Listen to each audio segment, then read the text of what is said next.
बिहार विधानसभा का चुनाव है। सुल्तानगंज में कई प्रत्याशी हैं, लेकिन जो पब्लिक ओपिनियन है दो लोगों के बीच है। तो आप जनसंपर्क कर रहे हैं, लोगों से मिल रहे हैं, तेजस्वी के वादों को ज्यादा प्राथमिकता दे रहे हैं, क्या कुछ कहेंगे? महागठबंधन का जो मैनिफेस्टो है और जो आदरणीय राहुल गांधी जी और तेजस्वी यादव का सपना है, समाज के अंतिम पायदान पे लोग जो बैठे हैं ओबीसी ईबीसी, उनको न्याय दिलवाना, उनकी बातों को जन जन तक पहुंचा रहे हैं और उनको न्याय दिलाने के लिए संघर्ष कर रहे हैं। लेकिन यहाँ का जो जन समस्या है, नौकरी सभी को चाहिए और परिवर्तन चाहिए। तो यहाँ डिग्री लेने के बाद सब इधर उधर भटक रहे हैं। भारत के प्रधानमंत्री कहते हैं कि अब रील बनाइए तो भी रोजगार है, पकवाड़ा बेचिए तो भी रोजगार है।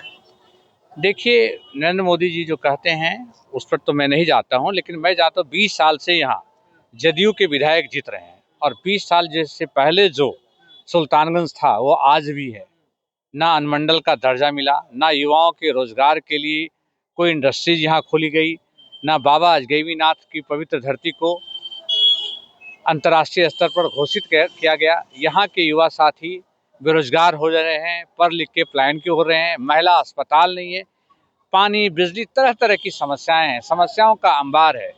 मैं आपके माध्यम से सुल्तानगंज की जनता को अपील करना चाहता हूं, जात पात को छोड़कर, पार्टी को छोड़कर व्यक्ति विशेष और अच्छे उम्मीदवार को चुनाव जिताइए, पढ़े लिखे उम्मीदवार को चुनाव जिताइए, जिससे सुल्तानगंज का विकास हो सके, युवाओं का सपना पूरा हो सके, बूढ़ी माँ का, बूढ़ी दादी का आंखों के आंसू को हम पोंछ सकें। और हमारे नेता राहुल गांधी ने सिखाया है हर समय समाज के अंतिम पायदान के लिए संघर्ष करना, वो मैं संघर्ष कर रहा हूँ। ये आपका जो सुल्तानगंज हमेशा विवादों में रहता है, लगातार जो पुल बन रहा है गिर जा रहा है।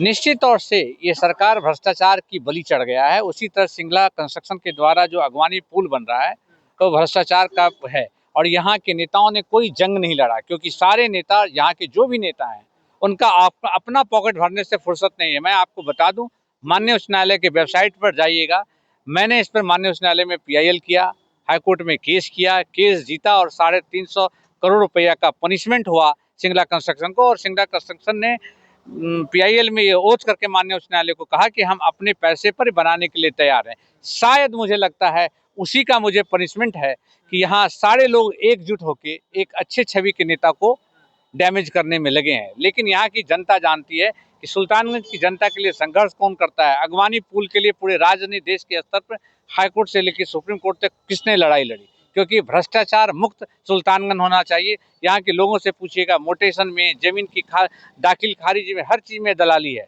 इस भ्रष्टाचार मुक्त कर सकते हैं हम। जब भ्रष्टाचार मुक्त होगा तभी सुल्तानगंज का विकास होगा, और जब रोजगार होगा युवा साथियों का, तब बूढ़ी दादी माँ के हम आंखों के आंसू को पोंछ सकते हैं। नमामि गंगे जो प्रोजेक्ट चल रहा है, यहाँ पे जो काम चल रहा है, और बरसात का मौसम आता है तो नमामि गंगे जो यहाँ पे होता है वो एक जो कह जाए कि स्लम बन जाता है, जो लैट्रिन वगैरह ऐसा बहने लगता है। तो इसका श्रेय किसे देंगे, आरोप किसे लगाएंगे? नहीं, नमामि गंगा एक अच्छा प्रोजेक्ट है। हमारे माननीय प्रोफेसर विधायक जो हैं ललित मंडल जी को चुनाव लड़ना था तो पैसे को कहीं से आना था ना। जब कोई योजना आएगी जो भ्रष्टाचार की बलि चढ़ेगी तभी उस नेताओं को पैसा आएगा ना। यहाँ एक नेता मुझे खड़ा होकर बताए कि मैं सिंगला कंस्ट्रक्शन और नमामि गंगे में मैंने नहीं लिया। यहाँ एक जाति विशेष का ब्लॉक से लेके, चाहे सुल्तानगंज का ब्लॉक हो, चाहे साकुंड का ब्लॉक हो, या और भी अफसर हो, एक जाति विशेष का ही पदस्थापन क्यों होता है? अगर हम समाज को, धर्म को मानते हैं तो हिंदू धर्म के भी अफसर अच्छे लोग होते हैं, मुस्लिम धर्म के भी होते हैं। एक जात के व्यक्ति विशेष की पोस्टिंग क्यों हो रही है? क्योंकि वो भ्रष्टाचारी होते हैं और भ्रष्टाचार करके यहाँ उन विधायकों को, उन जनता के प्रतिनिधियों को पैसा देते हैं।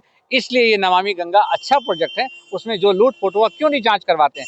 ललित मंडल यहाँ के विधायक हैं, आज क्यों नहीं बोलते हैं कि सिंगला कंस्ट्रक्शन की CBI से जांच हो, जिसने भी पैसा लिया हो, जिसका इन्वॉल्वमेंट हो, उसको सजा मिले। लेकिन यहाँ नहीं, जनता को जागरूक होना होगा। एक अच्छे, मैं नहीं कहता हूँ किसी पार्टी को वोट दीजिए, मैं ये आपसे अपील करना चाहता हूँ, व्यक्ति विशेष को मतदान कीजिए जिसने 15 साल 20 साल आपके लिए संघर्ष किया। मैं तो इस सुल्तान की गिट्टी मिट्टी का बढ़ा हूँ। जो आदर्श विद्यालय में आज से 20 साल मैंने पढ़ाई की, जिस कृष्णानंद हाई स्कूल में पढ़ा, आज भी वह स्कूल, वह कॉलेज आज भी विकास की बाट जो रहा है। सुल्तानगंज भ्रष्टाचार मुक्त नहीं हो सक रहा। ये मेरी संघर्ष की कहानी है और मैं संघर्ष करता रहूंगा। आज यहाँ का जो माहौल देख रहे हैं, यहाँ पे जो है देश दुनिया के लोग आते हैं और यहाँ से जल उठाने के बाद सीधा बाबा नगरी जाते हैं।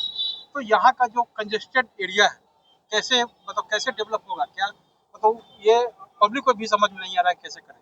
क्योंकि यहाँ की जनता को ये समझना होगा कि हमको जातीयता के आधार पे, जात के आधार पे वोट नहीं करना होगा। विकास के नाम पर अच्छे लोगों को वोट करना होगा। क्योंकि ये दुर्भाग्य है हमारे बिहार राज्यों में कि हम जात के आधार पे वोट करते हैं। जब तक हम जात की राजनीति करेंगे और पार्टी की राजनीति करेंगे, तब तक विकास संभव नहीं है। मैं पुनः बार बार आपसे अपील करना चाहूंगा कि व्यक्ति विशेष को, आदमी को पहचानिए और तब पार्टी को वोट करिए। विपक्ष का मैनिफेस्टो आया है कि प्रत्येक जिला में हम लोग जो है इंडस्ट्री लगाएंगे, कंपनी लगाएंगे, और तेजस्वी यादव कहते हैं कि जिस घर में सरकारी नौकरी नहीं है उस घर में हम लोग सरकारी नौकरी देने का काम करेंगे। निश्चित तौर से हर युवाओं के हाथ में रोजगार होगा, हर युवाओं के हाथों में बेरोजगारी की तख्ता हटेगी। ये मैं नहीं कहता हूं कि पकोड़ा बेच लो और गैस, नाली के गैस से काम कर लो। हमारा सपना है, हम अपने युवा साथी को ये हर समय कहता हूं कि युवाओं के रोजगार में, राज्य में जब तेजस्वी यादव की सरकार आई तो आपने देखा कि कम समय में हमने युवाओं को कितना रोजगार दिया। निश्चित तौर से राहुल गांधी जी और तेजस्वी यादव का प्रण है कि हम सबसे पहले बिहार में सुल्तानगंज को अंतर्राष्ट्रीय स्तर का घोषणा करेंगे और इससे यहाँ के युवाओं को ज़्यादा से ज़्यादा रोजगार मिलेगा, पलायन रुकेगा, सुल्तानगंज का विकास होगा, अनुमंडल का दर्जा होगा। क्या संदेश? के पानी को ट्रीटमेंट करके गंगा में गिराना था, वो बना, लेकिन अब वो काम नहीं कर रहा है। इस पे तो मैं कह रहा हूँ ये अच्छा प्रोजेक्ट था, लेकिन वो भ्रष्टाचार की बलि चढ़ गया। उसके अच्छे मोटे खासे रकम एक जनता के प्रतिनिधि को दिया गया। नमामि गंगे अलग है, ये सीवेज वाला है जो आपका गंगा के किनारे ही बना था। हाँ, तो वो सब में भ्रष्टाचार की बलि चढ़ा है ना। क्यों नहीं सिस्टम काम कर रहा है? उसके जिस तरह से बनना था उसके रूल ऑफ एक्जीक्यूटिव बिजनेस पे काम नहीं किया गया ना, भ्रष्टाचार की बलि चढ़ा। आप क्यों नहीं जांच करवा रहे हैं? इतने पैसे इन्वॉल्व हो रहे हैं और वो प्रोजेक्ट बंद हो रहा है, तो ये तो जांच का विषय है ना।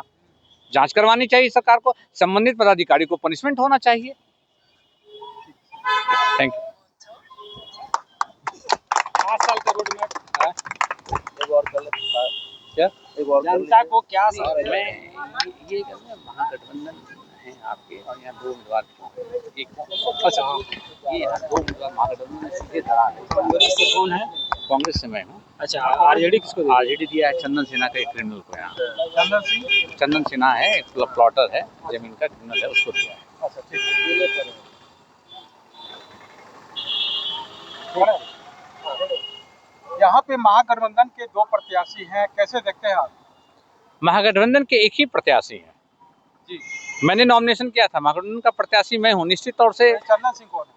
नहीं, आप देखते हैं कॉलेज में कभी आप जाते हैं तो लोग मांगते हैं ओरिजिनल कागज के बाद फोटोस्टेट मांगते हैं, तो फोटोस्टेट ओरिजिनल नहीं होता है। महागठबंधन का उम्मीदवार मैं हूँ, मैं ओरिजिनल हूँ। बाद में उनको कौन सी परिस्थिति में महागठबंधन ने टिकट दिया, एक व्यापारी को दिया है, वो संघर्ष कर रहे हैं, लेकिन वो फोटोकॉपी से कितना काम आप चलाएंगे। मैं तो यहाँ से 15 सालों से संघर्ष कर रहा हूँ। इससे पहले भी महागठबंधन का मैं उम्मीदवार था हाथ छाप पर, अभी भी उम्मीदवार हूँ। आप देखिए वो महागठबंधन का अगर वो उम्मीदवार है तो उनके ऑफिस में ना कांग्रेस का झंडा है ना अन्य पार्टियों का झंडा है। वो तो सिर्फ इसलिए लड़ रहे हैं कि मुझे एक उस पार्टी का बिल्ला मिल जाए, और उस पार्टी का क्या इतिहास रहा है ये बिहार की सारी जनता जानती है, बताने की आवश्यकता नहीं है।